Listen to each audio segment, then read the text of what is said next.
Hello and welcome. Today's review is a little bit different. I've reviewed budget sabers before, but I don't think I've ever reviewed anything quite this budget. What I have here is an alloy laser sword. Now this thing doesn't even have a brand name on it that I can find, but this is what you find when you want to get into the lightsaber hobby. You start looking around and you see all these $400 things and you say, I can do cheaper than that.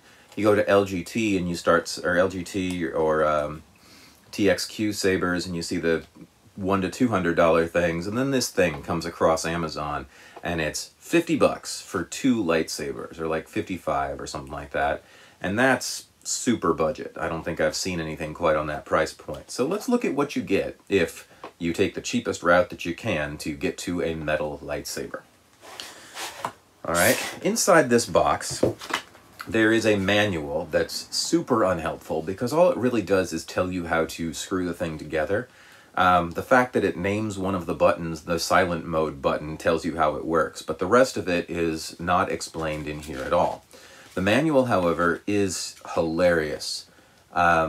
Just as an example, there are 2 modes for the flashlight lightsaber. The one is quiet mode, and you can press the button on the items to change the mode. The other have music and 7 colors you can choice. Children under 5 years old, no playing, only for fun, ban violent. So it's some of the best poor writing that I've seen in quite a while, and the picture of Kylo Ren on the cover here. But again, absolutely no brand name on this at all. Okay, inside the case, what you get is 2 metal alloy lightsabers. Now these are very similar to some of the stuff that you get from other brands or other budget offerings from other brands like LGT, for instance, or TXQ or POC Store. This is a 2-watt LED, so it's not particularly bright, but it's it's bright enough. It makes the point. Okay, we've got a recharge port, we've got a power button, and this little thing right here that you can almost miss is the mute mode button.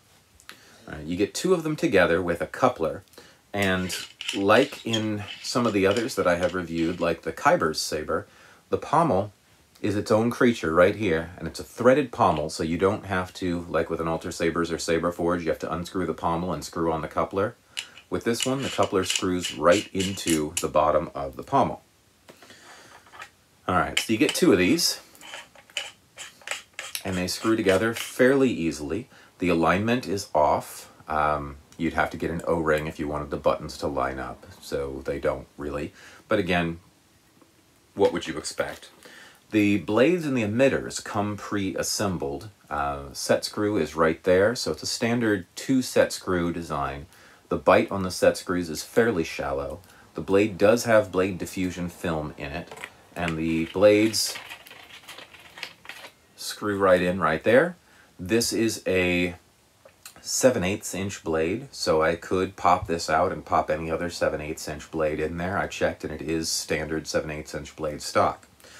Alright, so the 2 of them together gives you a saber staff, which is a staff that is on the short side. This thing is probably about 5 feet, something like that. Okay, now that's short for a saber staff generally. If you're putting together something like 2 Kyber lights, then each one of those things has a 36-inch blade on it, so it's a super long saber staff. This is actually a rather usable staff size for anybody who performs with a staff. This is actually round about the size of some of the bow staffs that people might use in martial arts.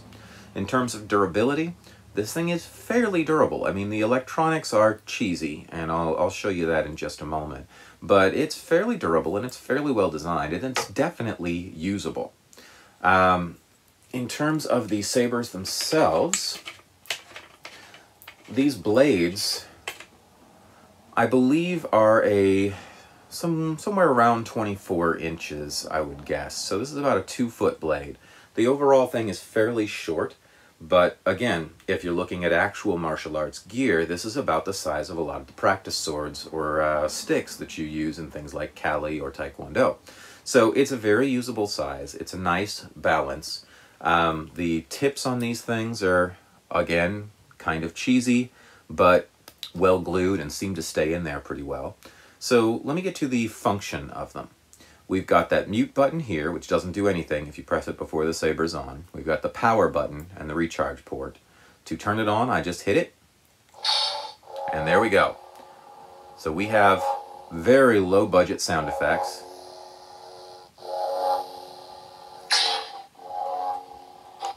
There's not really a swing. Anything you do to touch it is going to trigger a flash on clash, which just blacks out the blade, including just moving it around. When it's on, I can tap this button right here to color cycle. There is a swing sound in there. I just haven't figured out how to actually make it work when swinging. But there's pink, white, red, green, blue, yellow, teal. So fairly standard colors. If while it's on I want to mute it, I hit the mute button, because I definitely want to mute it. And it still does the flash on clash, but it doesn't make the annoying sound effect anymore. To turn the sound back on, you have to hit the button while it's on, and it doesn't sound like the sound's coming back on until you turn off the saber by long pressing. And then when I power it up again, the sound will come back on. So all things told, bare bones electronics, and motion sensitivity seems to be just recognizes the clash, really doesn't really seem to have any sort of motion sensitivity. But that said, it's not too far behind pace for some of the Disney Legacy sabers, which also have extremely bad motion sensitivity. So definitely a budget install, but it lights up and it's usable. And for like 25 bucks a piece, 50 bucks for the pair, a lithium battery rechargeable metal hilt lightsaber that you can mess around with and not worry too much about the investment. I would recommend this as a good starter saber for kids. I would recommend this as a good using saber for performers on a budget.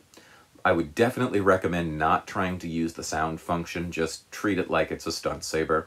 The clash on clash is a little bit irritating, but the size and balance and usability of this is fairly good. And again, if it gets destroyed, you're not out a whole lot.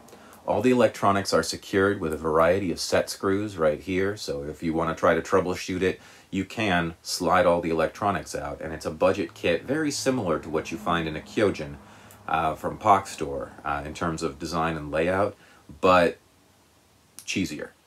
So here it is, the unnamed super budget